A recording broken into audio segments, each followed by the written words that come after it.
I'm going to tell you why I chose the Chase Sapphire Reserve as my primary credit card for travel benefits, and we're starting right now.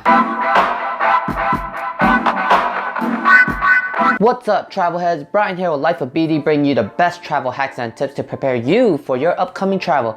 So if you're new here, consider subscribing. There are many great credit cards that focuses on travels that you can benefit from. I'm here to tell you why I chose the Chase Sapphire Reserve over the rest. Like many other travel credit cards, you can redeem 50,000 bonus points when you open a Chase Sapphire Reserve credit card. That is a total of $750 available if you book through the Chase portal, which includes your travels and a lot of other perks. The Chase portal can be accessed through logging into your Chase account online.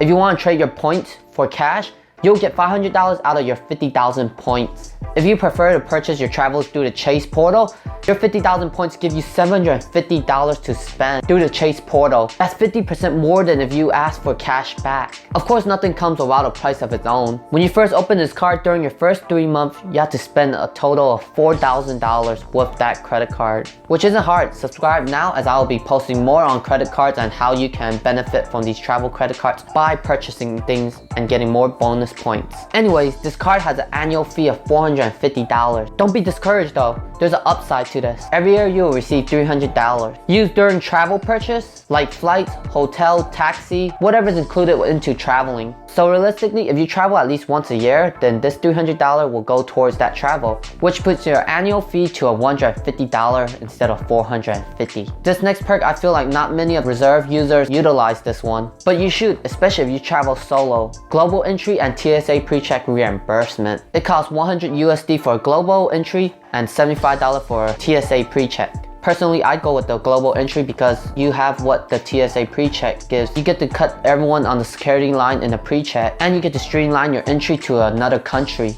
And once you're approved for a global entry, you're in it for 4 years before you have to renew it. Don't forget, Chase Sapphire Reserve reimburses you for this. So realistically, you're saving $100 for that first 4 years. You're really only paying $50 USD after your $300 that you'll be receiving. And if you sign up for global entry, saving you $100. That's a total of only $50 you are paying for this card. Another reason why I love this Chase Sapphire Reserve, Priority Pass. This adds extra excitement throughout my travels. These lounges are only accessible if you have a Priority Pass, which you can get for being a Chase Reserve member. All you have to do is sign up for the Priority Pass, which you are approved for as a Chase Reserve. Normally I fly economy, so it's really helpful for me for having a Priority Pass because you have access to these lounges. With over 1,000 lounges located in airports around the world, these lounges provide privacy from everyone who is waiting at their terminal gate. You're given high-speed Wi-Fi, not those slow, laggy ones where it disconnects every 2 minutes. The seats are literally lounges. Way more comfortable than sitting at those metal seats at your gate. Food and drinks are provided in these lounges for free. Some of the lounges even provide alcohol.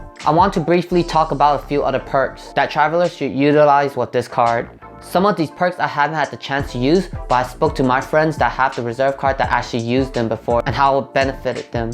So anyways, these are some of the few things. No foreign transaction fee when you use this card outside of the United States. Trip cancellation reimbursement up to $10,000 per person or $20,000 per trip.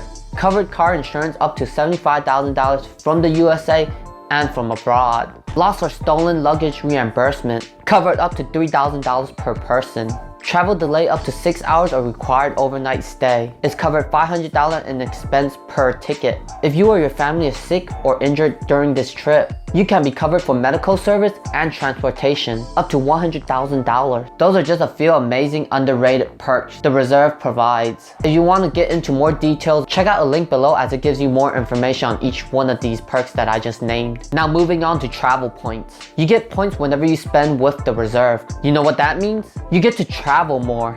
The more points you rack up, the cheaper your next travel will be. Normally credit cards give you 1 point per dollar you spend, but the Chase Sapphire Reserve offers 3 points per dollar on travels worldwide and 3 points per dollar on restaurant and dining worldwide. 1 point per dollar on anything else that you spend using this credit card. Now you know why I chose the Chase Sapphire Reserve credit card over the rest. Which travel credit card do you prefer?